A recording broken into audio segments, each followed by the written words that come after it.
नमस्कार, आप देख रहे हैं कैपिटल टीवी बिहार। मैं हूं आपके साथ सृष्टि शाह। बिहार में नई सरकार के गठन के बाद कानून व्यवस्था को दुरुस्त करने के लिए पुलिस एक्शन मोड में दिखाई दे रही है।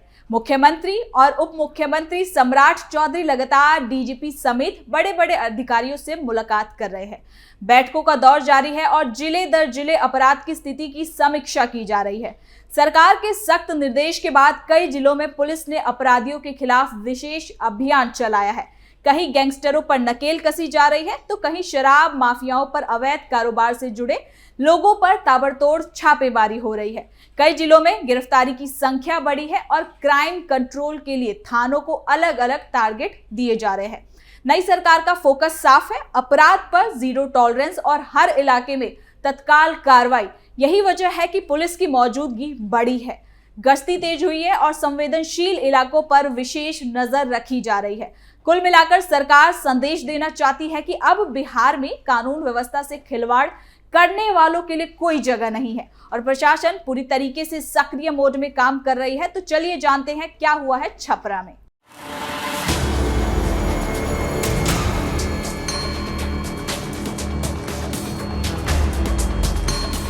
नई सरकार का जोश और उनका कार्य इन दिनों बहुत चर्चा में है। सम्राट चौधरी का ये एक्शन रूप अपराधियों के लिए अब मुसीबत बन चुका है और इसी कड़ी में वो लगातार बिहार के डीजीपी से मुलाकात कर रहे हैं और बिहार की सुरक्षा व्यवस्था और अपराध नियंत्रण पर चर्चा कर रहे हैं।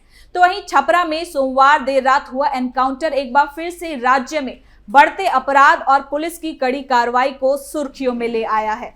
कुख्यात अपराधी के साथ हुई इस मुठभेड़ में न केवल इलाके में तनाव पैदा हुआ बल्कि ये भी साफ कर दिया कि बिहार पुलिस अब अपराधियों को किसी भी सूरत में बख्शने के मूड में बिल्कुल नहीं है। कई संगीन मामलों में वांछित शिकारी राय लंबे समय से पुलिस की गिरफ्त से बचा फिर रहा था। जब भी पुलिस दबाव बढ़ाती तो वो गांव छोड़कर दूसरे इलाके में छिप जाता था, लेकिन लगातार खुफिया इनपुट और पुलिस की सख्त निगरानी ने आखिरकार उसे घेर लिया।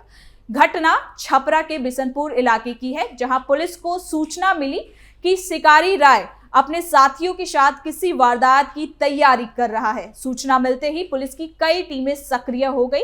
स्थानीय थानों की पुलिस, सारण जिला पुलिस की हॉकी टीम और विशेष दस्ते ने इलाके में नाकाबंदी कर दी, जिसके बाद देर रात जैसे ही पुलिस की गश्ती टीम ने संदिग्ध हरकत देखी, उन्हें रोकने का संकेत दिया, लेकिन पुलिस के रुकने के आदेश के बजाय शिकारी राय भागने की कोशिश की, जिसका पीछा किए जाने पर उसने पुलिस टीम पर फायरिंग शुरू कर दी, जिसके बाद पुलिस को भी जवाबी कार्रवाई करनी पड़ी। कई राउंड गोलियां चली और जवाबी फायरिंग में आरोपी के पैर में गोली लगी। गोली लगते ही वो जमीन पर गिर पड़ा और पुलिस उसे काबू करने में सफल हो गई। घायल आरोपी को तुरंत पुलिस वैन से सदर अस्पताल में भर्ती कराया गया, जहां उसका इलाज अभी भी जारी है। पुलिस ने बताया कि मुठभेड़ पूरी तरीके से आत्मरक्षा में की गई। उनका कहना था कि अपराधी की ओर से अचानक गोलियां चलाई गई और पुलिस को मजबूर होकर जवाबी फायरिंग करनी पड़ी। आरोपी पर हत्या के प्रयास, अवैध हथियार रखना, रंगदारी मांगना, अपहरण और लूट जैसे गंभीर आरोप पहले से ही दर्ज थे। वो क्षेत्र में खौफ का दूसरा नाम बन चुका था। जिस गांव में वो रहता था वहां के लोग उसके नाम से डरते थे, क्योंकि वो अक्सर अपने गैंग के साथ लोगों को धमकाता था। कई कारोबारी, स्थानीय दुकानदार और जमीन कारोबारियों ने उसके आतंक के चलते पुलिस में शिकायतें भी दर्ज कराई थी। लगातार बढ़ती शिकायतों के बाद पुलिस ने उसके खिलाफ विशेष अभियान चलाया था। पिछले कुछ महीनों से पुलिस उसे पकड़ने का प्रयास कर रही थी, लेकिन शिकारी रॉय हर बार अपने ठिकाने को बदल लेता था। कभी छपरा, कभी गोपालगंज, कभी सिवान। वो अलग अलग स्थानों पर जाकर छिप जाता था। उसकी गतिविधियों पर नजर रखने के लिए पुलिस ने उसके कई पुराने सहयोगियों को हिरासत में लिया। कुछ लोगों का फोन सर्विलांस पर रखा गया है। उसके गांव में विशेष पुलिस टीम भेजी गई और ग्रामीणों में उसकी लोकेशन के बारे में पूछताछ की गई। इन्हीं कोशिशों के बीच पुलिस को पता चला कि वो हाल ही में बिशनपुर इलाके में सक्रिय है और किसी बड़ी वारदात को अंजाम दे सकता है। एनकाउंटर के दौरान शिकारी राय के पास से एक देसी कट्टा, 2 जिंदा कारतूस, एक खाली खोखा और एक मोबाइल फोन भी बरामद किया गया है। पुलिस बात की भी जांच कर रही है कि उसके साथ मौके पर और कौन कौन लोग मौजूद थे। शुरुआती जांच में पता चला कि उसके 2 साथी अंधेरे का फायदा उठाकर भाग निकले। जिले की सीमाओं पर अलर्ट मोड जारी किया गया और संभावित ठिकानों पर छापेमारी अभी भी जारी है। मुठभेड़ की खबर फैलते ही इलाके का माहौल तनावपूर्ण हो गया। सुबह जब ये खबर गांव में फैली तो बड़ी संख्या में लोग अस्पताल और थाने के बाहर जमा हो गए। कुछ लोग पुलिस की कार्रवाई की तारीफ कर रहे थे क्योंकि लंबे समय से ये आरोपी उनके लिए परेशानी बना हुआ था। वहीं उनके परिजनों का कहना है कि उसे फंसाया गया और पुलिस ने जानबूझकर गोली चलाई। हालांकि पुलिस अधिकारियों ने यह भी दावा किया और इसको कहीं ना कहीं सिरे से नकार दिया है। तो वहीं पुलिस अधीक्षक ने घटना के बाद प्रेस कॉन्फ्रेंस करते हुए बताया कि ये एक स्पेशल ऑपरेशन था जिसके लिए पहले से योजना बनाई गई थी। उन्होंने ये भी कहा कि शिकारी रॉय का क्राइम रिकॉर्ड लंबा है और उसकी गिरफ्तारी से कई मामलों की गुत्थियां भी सुलझ सकती हैं।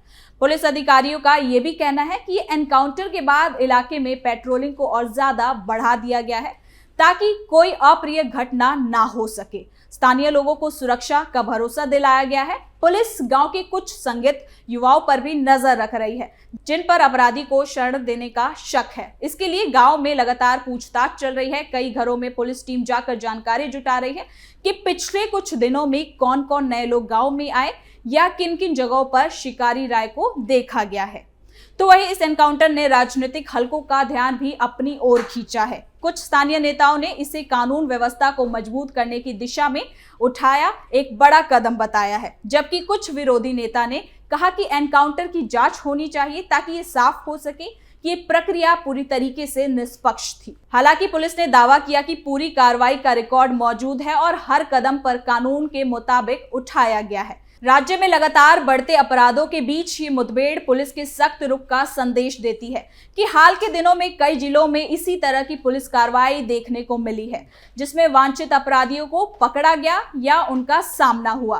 पुलिस मुख्यालय ने सभी जिलों में अभियान चलाने का निर्देश दिया है ताकि चुनावी मौसम में अपराधी माहौल खराब ना कर सके। छपरा के लोगों का कहना है कि लंबे समय के बाद उन्हें राहत मिली है। कई लोग ये भी बता रहे हैं कि आरोपी और उसके साथी आए दिन डराते धमकाते थे। कुछ व्यापारी बताते हैं कि उनसे रंगदारी मांगी जाती थी और विरोध करने पर गंभीर परिणाम भुगतने की धमकी भी दी जाती थी। ऐसे में उसकी गिरफ्तारी से लोगों को भरोसा है कि अब क्षेत्र में शांति और सुरक्षा लौट सकती है। उधर अस्पताल में इलाज करा रहे शिकारी रॉय की हालात स्थिर बताई जा रही है। पुलिस उसके ठीक होने का इंतजार कर रही है ताकि उससे पूछताछ करी जा सके, उसके गैंग से उसके सहयोगी के बारे में जानकारी जुटाई जा सके।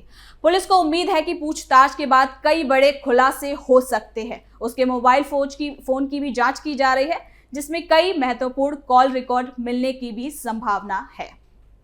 पुलिस इस पूरे मामले की एक रिपोर्ट तैयार कर रही है जिसमें एनकाउंटर की शुरुआत से लेकर गिरफ्तारी और अस्पताल में भर्ती होने तक की हर जानकारी शामिल है।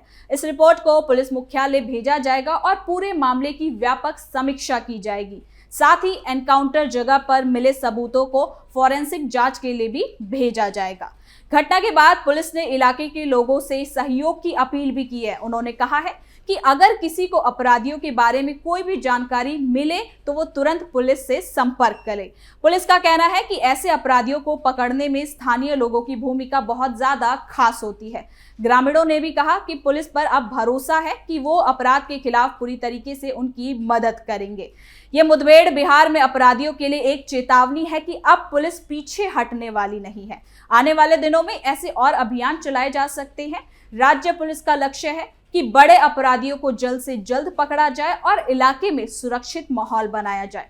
छपरा का ये एनकाउंटर निश्चित ही कानून व्यवस्था पर पड़ रहे दबाव को कम करने वाला साबित होगा और अपराधियों को ये संदेश देगा कि कानून के खिलाफ चलने वालों को किसी भी हालत में नहीं छोड़ा जाएगा। तो फिलहाल के लिए इस खबर में इतना ही। देखते रहिए कैपिटल टीवी बिहार।